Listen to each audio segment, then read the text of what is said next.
एक दिवसीय दौरे पर बेगूसराय पहुंचे प्रतिपक्ष नेता विजय सिन्हा एक बार फिर महागठबंधन पर हमला बोला। बेगूसराय सोमवार के दिन अपने एक दिवसीय कार्यक्रम के तहत बेगूसराय पहुंचे बिहार विधानसभा में प्रतिपक्ष के नेता विजय सिन्हा ने कई सवालों को लेकर बिहार सरकार को घेरा है। एक तरफ विजय सिन्हा ने जहां नीतीश कुमार के द्वारा विपक्षी एकता के लिए की जा रही यात्रा पर सवाल उठाते हुए कहा है कि नीतीश कुमार के द्वारा विपक्षी एकता की बात कहकर तमाम भ्रष्टाचारियों को एक जगह जमा करने का प्रयास किया जा रहा है, क्योंकि प्रधानमंत्री नरेंद्र मोदी के द्वारा पूर्व में ही घोषणा की गई है कि भारत को भ्रष्टाचार मुक्त देश बनाया जाएगा और अवैध तरीके से कमाई गई अकूत संपत्ति को छिपाने के लिए ही यह सारा षड्यंत्र रचा जा रहा है। वहीं उन्होंने आनंद मोहन की रिहाई के लिए जेल नियमावली में संशोधन पर बात करते हुए कहा कि अगर सरकार को लगता है कि उसके द्वारा गलती हुई है तो सरकार को क्षमा मांगनी चाहिए। साथ ही साथ उन्होंने शिक्षक नियमावली में संशोधन पर बात करते हुए कहा कि आज चाचा भतीजे की सरकार शिक्षा विरोधी सरकार है और पूर्व की तरह यह सरकार बिहार को जंगल राज में धकेलने की कोशिश कर रही है।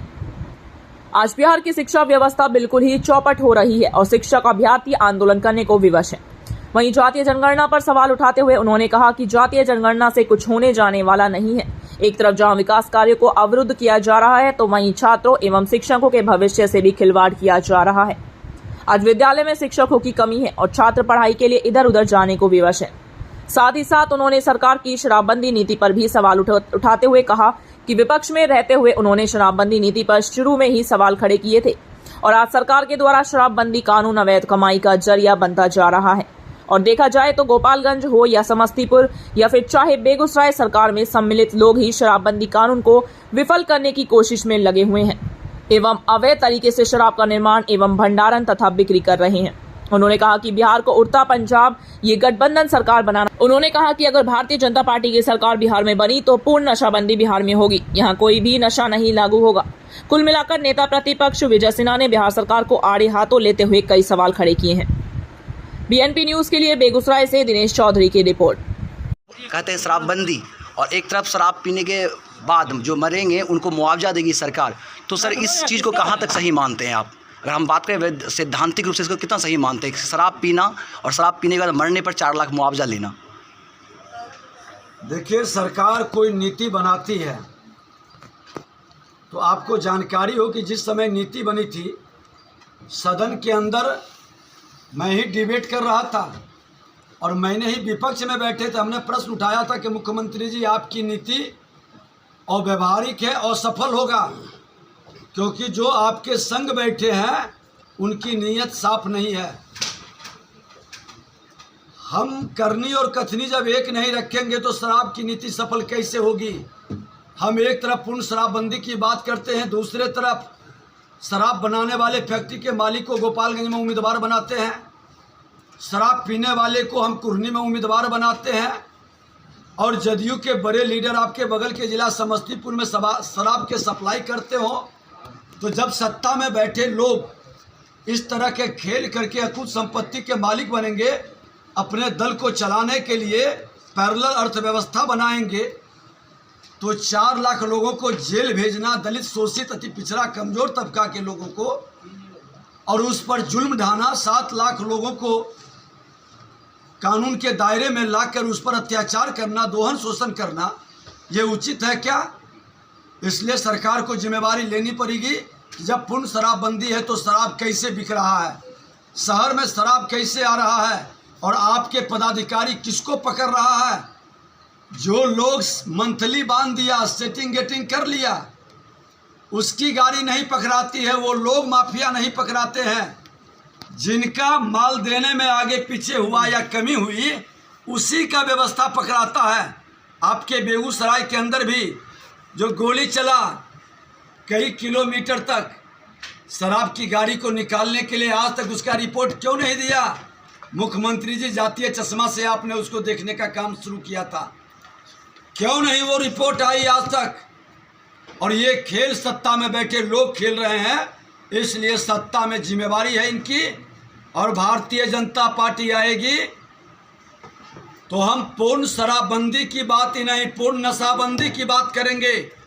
आज स्कूल कॉलेज के अंदर हमारे व्हाइट जहर पहुंच रहा है। जो खेल पंजाब में हो रहा था, आज व्हाइट जहर पूरे बिहार के स्कूल कॉलेज और नौजवानों को बर्बाद कर रहा है। और एक बड़े आज उस पर क्यों नहीं बयान आता है?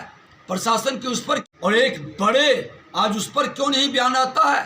प्रशासन की उस पर क्यों नहीं नजर है, जो बिहार को उड़ता पंजाब बनाने के लिए लगा हुआ है?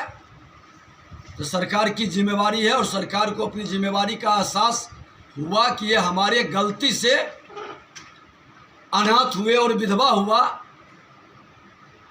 तो हम लोगों ने सदन से सख्त इस मामला को सख्ती के साथ रखा और सरकार को जिम्मेवारी उठाने के लिए बात किया। आज नीतीश कुमार और तेजस्वी यादव ममता बनर्जी से मिले हैं, लगातार विपक्षी एकता की बात कर रहे हैं, प्रधानमंत्री पद के दावेदार भी हैं, क्या कहेंगे? देखिए, ये लोग जो दौरा कर रहे हैं कोई देश बनाने के लिए नहीं, ये अपने परिवार और अपने परिवार की अकूत संपत्ति जो कमाए हैं भ्रष्टाचार से, जेल जाने से बचने के लिए, अपने संपत्ति बचाने के लिए तमाम भ्रष्टाचारियों की जमात को एक जगह संगठित कर रहे हैं, ताकि देश के प्रधानमंत्री नरेंद्र मोदी जी का जो लाल किला से घोषणा है भ्रष्टाचार मुक्त राष्ट्र बनाने का, हम उससे बच सकें। लेकिन देश की जनता हमेशा भ्रष्टाचार के विरुद्ध में एकजुट होकर के ईमानदार लोगों के साथ खड़ी रही है।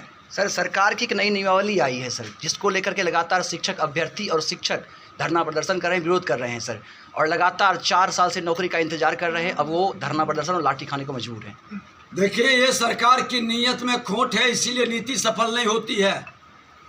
पहले तो शिक्षकों को ठगते रहे, अपने कलम से प्रथम कैबिनेट में सबको नौकरी दे देंगे, सबको राजकर्मी का दर्जा दे देंगे, अस्थायीकरण कर देंगे।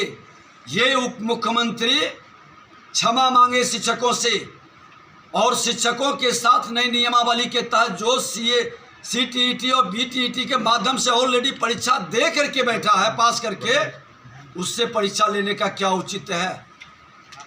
ये गवर्नमेंट का भाई भतीजावाद, दोहन शोषण का, नियुक्ति घोटाला का एक नया खेल शुरू करना चाहता है। जब BPSC के अंदर खुल करके क्वेश्चन आउट हो, करप्शन हो, भ्रष्टाचार हो, उसके नाम पर दोहन शोषण, ये तमाम तमाशा सरकार में बैठे लोग इसलिए कर रहे हैं कि सही अभ्यर्थी, गरीबों का बेटा, जो सचमुच में इस नौकरी की आवश्यकता है, वो वंचित हो जाए और ये अपना खेल नियुक्ति घोटाला कर सके। सर, आनंद मोहन की रिहाई के लिए नियमावली में चेंज किया गया, उस पर क्या कहेंगे?